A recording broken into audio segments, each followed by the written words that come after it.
Hello everyone, my name is Ronit Ray, and today I will try to remember William Shakespeare and say something about him, how he influenced me within 10 short minutes. As we know that on 23rd April this year, it was the 404th death anniversary of William Shakespeare, the Bard of Avon, famously called. So while it will be a very humble effort of mine within my limited resources and knowledge. So first, when we speak of Shakespeare, the first thing that comes to my mind is George Brandis's a very pithy saying: 300 years after his creation, Hamlet still remains the confidant and friend of sad and thoughtful souls of every land. Mr. Verity, while commenting on Hamlet, said, he is a supreme embodiment of the universal in the individual. And even Ben Jonson, Shakespeare's contemporary, said that he was not of one age but of all times. William Shakespeare perhaps was imparting a prophetic vision, was predicting his own immortality in sonnet number 18, when he said, so long as men can breathe and eyes can see, so long lives this and this gives life to thee. This prediction is astoundingly correct, because he was a supreme painter of the multifarious myriad shades of human character. And this is why he achieved universality, because these traits of human beings are very much relevant and relatable even today. For example, if we say Othello's acute mental agony of love and doubt, Antony's fathomless passion for Cleopatra, King Lear's shock when he discovers his daughter's selfishness, and he exclaims, filial ingratitude! Is it not as though this mouth should tear the hand for lifting food to it? Macbeth's vaulting ambition, Hamlet's indecisiveness, these are all very relatable even today. Hamlet wonders at man, the wonderful creature called man, this majestic creature called man, when he says, what a piece of work is man. So it was the time of Renaissance humanism, and of course human beings were making a transition from a theocentric society to a homocentric society, and Shakespeare looked at human beings with all their glory, and he celebrated human beings. His penetrating and piercing vision of the human psyche gives him this greatness, this universality. Even about love, when we say, unlike his predecessor Dante, whose love for Beatrice became a means of salvation of his soul, Shakespeare is quite practical and even comic in his portrayal of love. When in As You Like It, he says, he puts in the mouth of Rosalind, no, Orlando, men are April when they woo, December when they wed. Maids are May when they are maids, but the sky changes when they are wives. He gives us a bird's eye view of life. He says this in the 7 stages. He divides the life of a human being into 7 stages in As You Like It, Act 5, Scene 1, when Melancholy Jack says, all the world's a stage and all the men and women merely players. They have their exits and their entrances, and one man in his life plays many parts, his act being 7 ages. At first, he is the infant, mewling and puking in the nurse's arms, and then the whining schoolboy. The third stage is the adolescent lover with fiery passion made to his mistress's eyes. The fourth stage, he is bearded like the pard, jealous in honor, sudden and quick in quarrel, seeking the bubble reputation even at the cannon's mouth.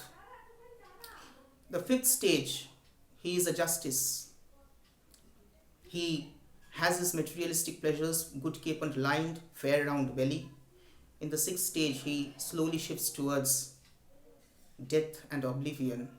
He is in his lean and slippered pantaloon. And on the seventh stage, he returns to second childishness. He came naked and he returns to nothingness.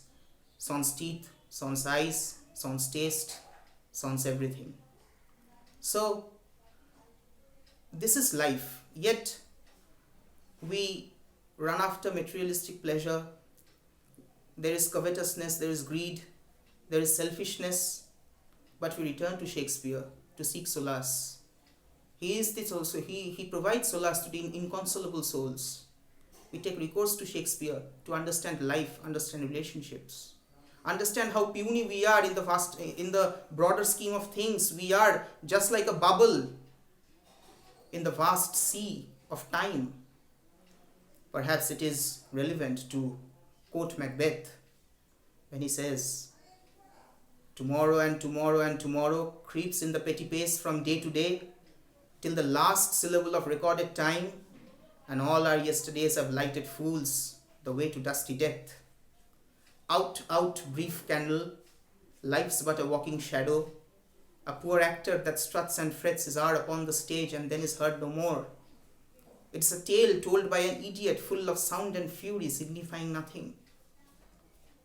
Shakespeare also, in his To Be or Not to Be, he says that we are made to endure the whips and scorns of time, the oppressor's wrong, because we cannot take our life with a bare bodkin, because we do not know what lies in the unexplored land, the ultimate fear of life, death, the ultimate truth of life.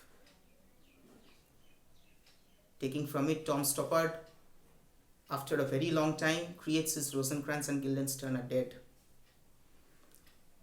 And he says that death is just an absence of a presence. So Shakespeare is everywhere. Shakespeare, even his fools, like Falstaff, like Fest, Bottom, they have an insight.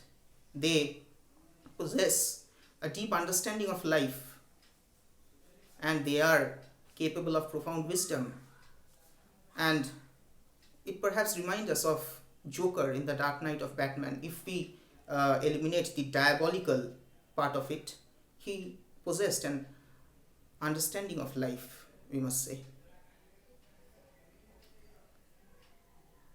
We can also say that Shakespeare did not adhere to the norms prescribed by Aristotle of the three unities. For example, in Julius Caesar, he does not adhere to the unity of place, and all the scenes are laid all over Rome. He is also very stark and bold in his use of metaphor.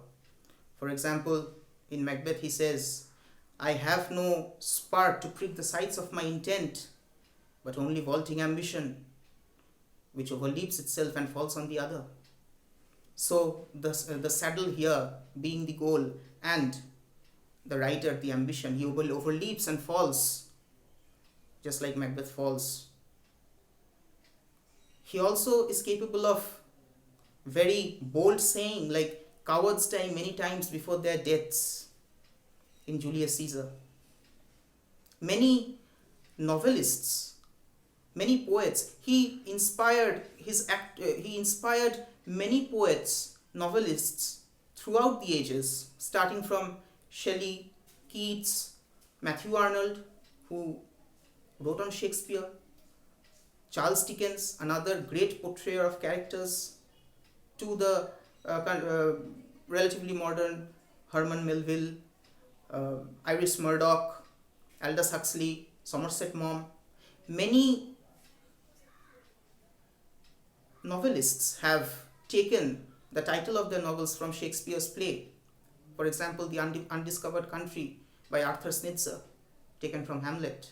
The Dogs of War by Robert Stone, taken from Julius Caesar.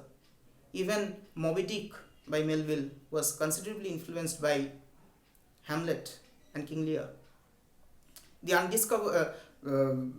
Aldous Huxley's Brave New World was inspired by The Tempest. Iris Murdoch's The Black Prince was inspired by Hamlet. Shakespeare's contribution to English language is also immense. Over 1700 words that we use are his coinages. He created many words, new words, by adding the original French prefix en or em, like enact, engirt, enkindle, embattle. He created verbs out of nouns, like her breath shall mist and stain the stone, from King Lear. Here mist and stain are verbs. He created many nouns out of verbs, like import, indent, hatch, dress, dawn. Many words like assassination, fretful, eventful, and other words like courtship, etc. These are Shakespeare's coinages. So he considerably influenced English language as well. In fact, the English honors students do read Shakespeare's influence on English language. And at the end of this video, we can say that he was just like his Cleopatra. Age cannot wither her, nor custom stale her infinite variety. Thank you.